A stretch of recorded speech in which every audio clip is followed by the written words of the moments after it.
Trabalhadores de hospital psiquiátrico em Sorocaba protestam a falta de pagamento de salários. Estudante de medicina fala dos benefícios em cursar a faculdade fora do país. Eles me dão a faculdade, o curso, ensinam com os livros que eu necessito. Itapetininga conta com um sistema rotativo de táxi, que é o único no estado e pode servir de exemplo. Eu acho mais econômico, né, você pegar um táxi do que você pagar gasolina no carro, que está bem caro ultimamente, né? Conheça as curiosidades do internato que funcionou em Sorocaba na década de 50 e 60. Lembranças de histórias contadas também por Chiquititas. Olá, boa noite.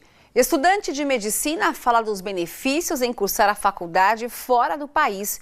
E ainda, diretor da Faculdade de Medicina de Sorocaba afirma que se houver a isenção do Revalida a médicos estrangeiros, deve diminuir o número de profissionais formados no Brasil. Entenda melhor essa polêmica na reportagem de Nona Robertos. Vitor estuda medicina já há 6 anos. De acordo com ele, a faculdade é referência em saúde, só que não é reconhecida pelo MEC. O curso do estudante é em Cuba. Pelo acordo que a gente tem, né, do becário estrangeiro, que eles chamam assim, né, da pessoa que vai para lá estudar, eles me dão a faculdade, o curso, ensinam com os livros que eu necessite. E na parte de vivência lá, eles me dão moradia. Tá, me dão um albergue com um quarto, tudo, não tenho gasto nenhum quanto a isso, e me dão 4 refeições ao dia. E foram exatamente esses benefícios que fizeram o estudante optar pela medicina de Cuba. No Brasil, jamais teria essa oportunidade. Até mesmo nas faculdades estatais, o custo seria maior. Passando uma faculdade pública, também não tem só o gasto da faculdade, tem gasto com os livros, moradia, porque aqui também não tem uma faculdade pública de medicina. Então, realmente, a mensalidade da faculdade eu não ia ter, mas eu teria outros gastos também. Hoje em dia, os profissionais formados em outros países, tanto os brasileiros como os de outras nacionalidades, precisam passar por um exame para atuar aqui no Brasil. É o chamado Revalida. Mas, ultimamente, este exame tem dado bastante polêmica. É que depois dos protestos que aconteceram em todo o país, a presidente Dilma Rousseff anunciou um pacote de benefícios à população. A contratação de médicos estrangeiros para sanar os problemas na saúde pública está na lista. O programa Mais Médicos. Só que esses profissionais não precisariam passar pelo Revalida. A decisão revoltou as sociedades médicas de todo o país. Qualquer um vindo de qualquer lugar, com qualquer conhecimento ou com qualquer falta de conhecimento, ganha a mesma prerrogativa de um médico brasileiro, que tem que passar por um exame muito difícil para entrar, são 6 anos muito difíceis de cursar, ou seja, a gente não tem nenhuma garantia do conhecimento médico desse enxertado na sociedade. Ainda para o presidente da Sociedade Médica de Sorocaba, o país não precisa de mais médicos, e sim que as condições de trabalho sejam mais atrativas aos profissionais. A falta de recurso é geral, a falta de acomodação é geral. Assim, não estou nem falando de coisa mínima, raio-x, aparelho de eletrocardiografia ou qualquer coisa assim, de um recurso mais sofisticado. Não, às vezes falta caneta mesmo, assim, não tem abaixador de língua. O Revalida é um exame considerado difícil. De acordo com o INEP, no ano passado, dos 887 médicos formados em outros países que fizeram a prova, só 77 passaram, ou 8,71%. Vitor não teme a prova, desde que ela não tenha questões específicas que fujam dos conhecimentos de um clínico geral. Eu sou de acordo, sim, que esteja esse exame, tá? Mas que seja um exame que dê para um clínico geral, pela nossa formação, né? Como clínico, nós não somos especialistas em nenhuma área, né? E sou a favor, sim, realmente estou preparado para enfrentar esse exame. Para o diretor da maior faculdade de medicina de Sorocaba, a isenção do Revalida a médicos estrangeiros deve mudar o comportamento dos estudantes brasileiros e diminuir o número de profissionais formados no país. Se pensar que a Universidade de Fora é 1/8 da nossa faculdade que não tenha vestibular para você entrar, é um risco desse aluno preferir estudar fora, sabendo que ele pode entrar no país e as portas estarão abertas. O revalida é importante para você limitar a entrada de pessoas que podem nem ser qualificadas para o nosso país, e o fato de ter mais médicos não quer dizer que você vai resolver o problema da saúde do país. Você tem que ter médicos qualificados, é claro, mas o problema da saúde é um pouquinho mais amplo do que isso. O governo pretende ainda nesse semestre aplicar o Revalida aos alunos que cursam medicina aqui no Brasil. E ainda falando em saúde, trabalhadores de um hospital psiquiátrico em Sorocaba paralisaram hoje os serviços. Eles alegam atraso no pagamento dos salários. Um grupo de 40 funcionários cruzou os braços em frente ao hospital na manhã de hoje. Eles atuam como auxiliares de enfermagem, de manutenção e na cozinha da unidade. A Polícia Militar esteve no local, na Avenida São Paulo. A clínica atende mais de 200 pacientes com problemas mentais, entre eles particulares e do SUS. Os empregados afirmam que estão há 13 dias com salários atrasados e que já tiveram outros problemas com pagamentos. Nosso fundo de garantia, o meu, por exemplo, desde julho do ano passado não está sendo depositado. O ticket de alimentação não tem o cartão, é embutido no salário, quer dizer, nós não recebemos o ticket, nem o ticket de alimentação nós temos para poder se virar. Fica difícil, porque a gente depende do salário para poder comer. Segundo o vice-presidente do sindicato, a diretoria afirma que a falta de repasses do SUS motivou o problema na folha de pagamento. Teve diálogo desde a semana passada. A gente já deu o prazo de 72 horas, até mais um pouco, né? E até agora a gente não obteve nenhuma resposta. A única coisa que ele chegou a falar para a gente que a greve seria até justa, legal, desde que não proibisse o pessoal que quisesse entrar trabalhar. O diretor da unidade não quis gravar entrevista. A saúde anda mal mesmo, não? E a nossa produção entrou em contato com o diretor do hospital durante toda a tarde. Ele não atendeu. Conseguimos falar com um funcionário do hospital que nos informou que não tinha ninguém para falar sobre esse assunto. Enquanto o país discute transporte coletivo, Itapetininga conta com um sistema rotativo de táxi que é o único no estado e até poderia servir de exemplo, já que une conforto e agilidade pelo valor próximo ao de um ônibus. Veja na reportagem. Olha o pessoal esperando no ponto. Chega o carro com passageiros, mas isso não é problema. Tem lugar para quem acenar. É o sistema de táxi rotativo de Itapetininga, que faz parte do transporte público da cidade. Pela procura, dá para perceber que o serviço agrada a população. Pois é, os passageiros não ligam muito em dividir a corrida. Tem hora também e a gente precisa dividir.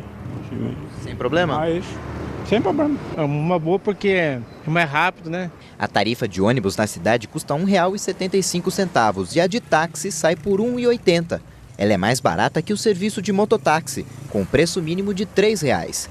No centro da cidade é possível encontrar pontos de táxi cheios e de ônibus vazios. É que a segunda forma de transporte só compensa para quem viaja a bairros distantes do centro e aos mais velhos. No táxi já tem que pagar e no ônibus tem o cartãozinho, né?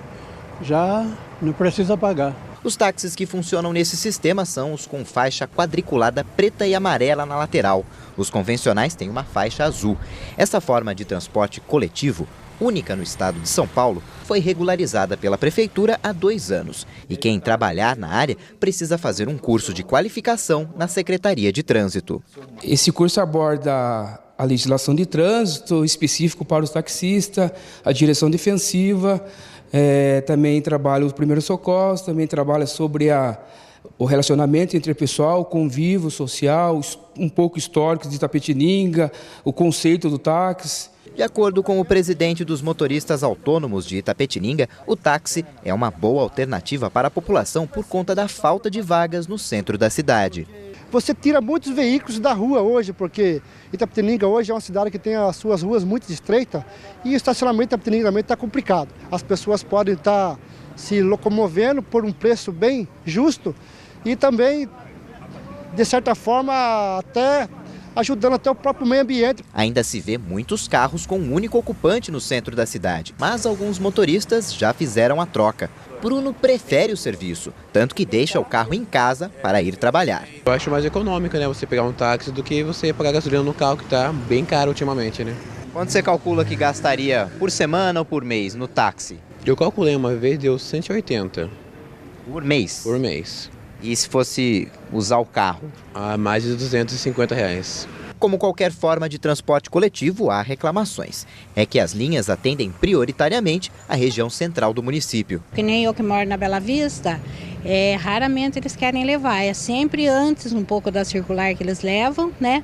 Depois já fica mais difícil. Passa vazio, você pergunta, ninguém quer ir para aquele lado. De acordo com o chefe do Departamento de Trânsito, isso deve mudar nos próximos meses, com um projeto da Prefeitura. Hoje, o rotativo está funcionando na área urbana.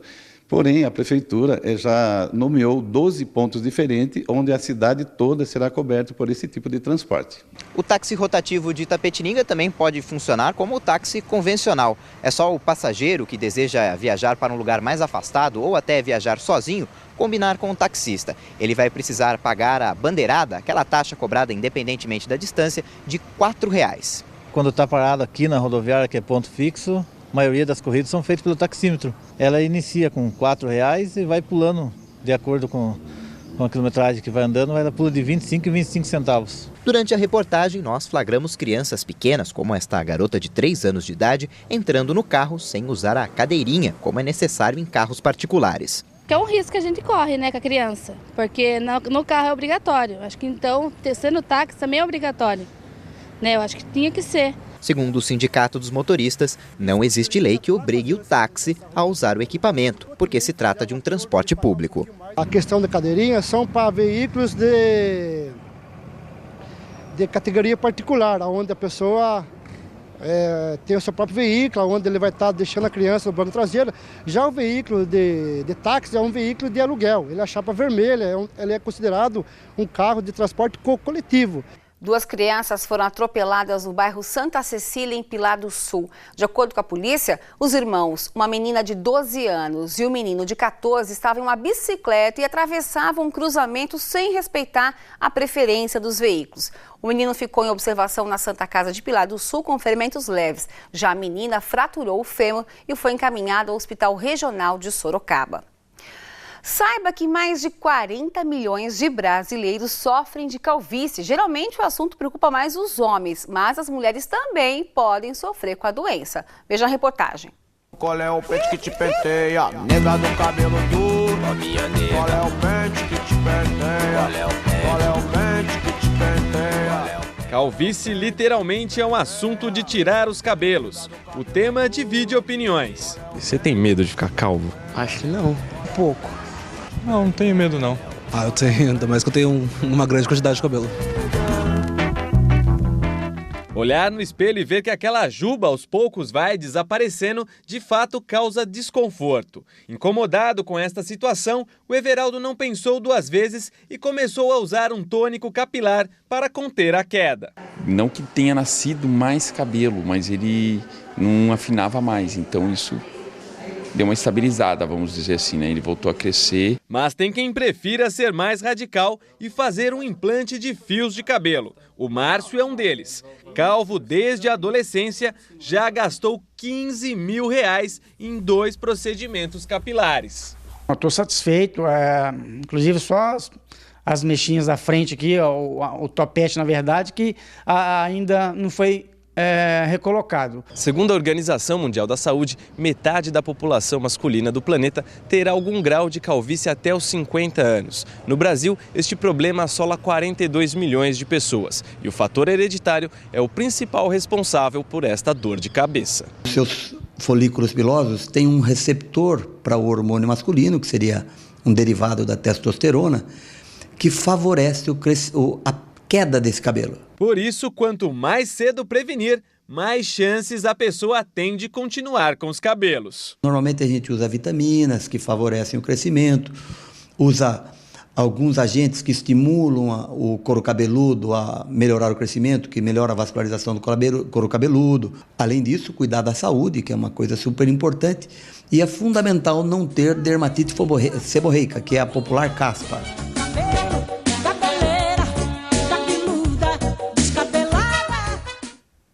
Calma, homens. Lembrem da frase, é dos carecas que elas gostam mais. As temperaturas caem um pouco nesta quinta-feira. Em Sorocaba, a mínima prevista é de 11 graus. Veja agora como fica o tempo em outras cidades.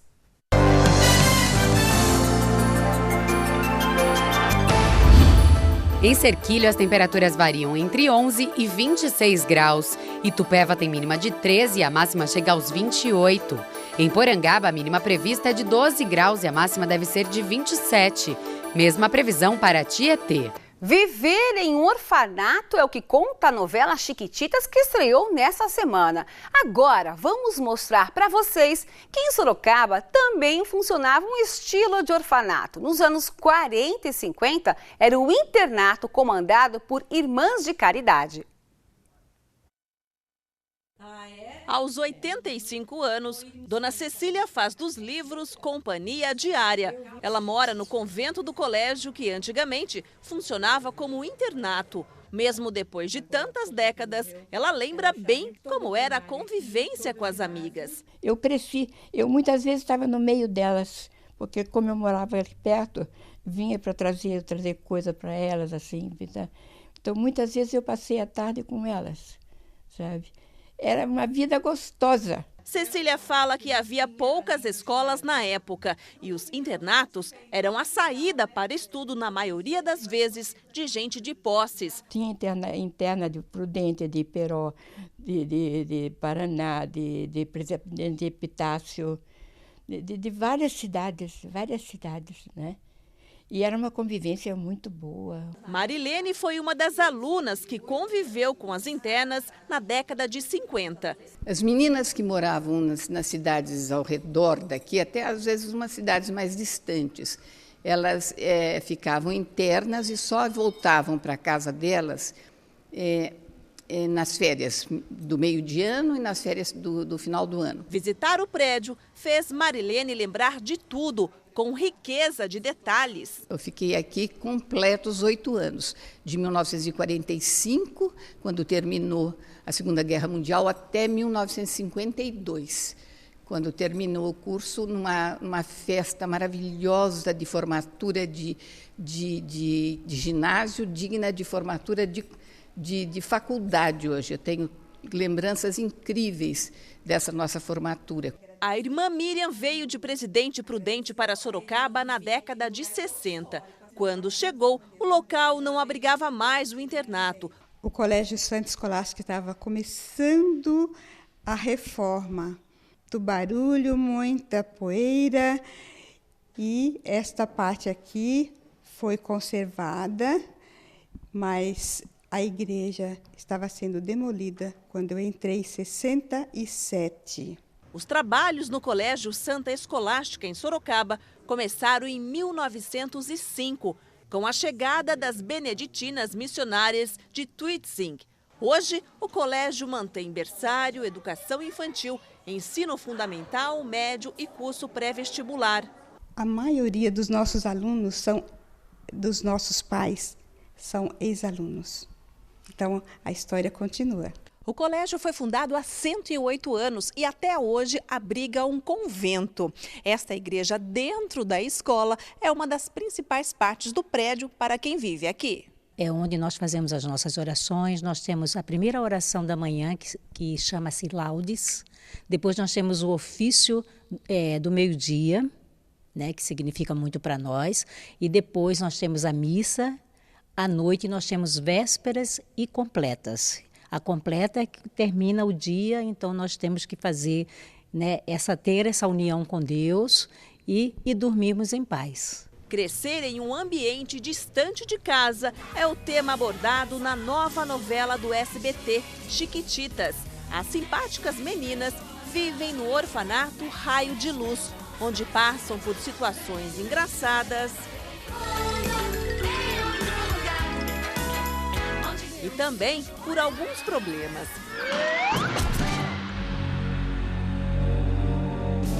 A história contada há 16 anos volta à cena e já conquista e emociona crianças e adultos.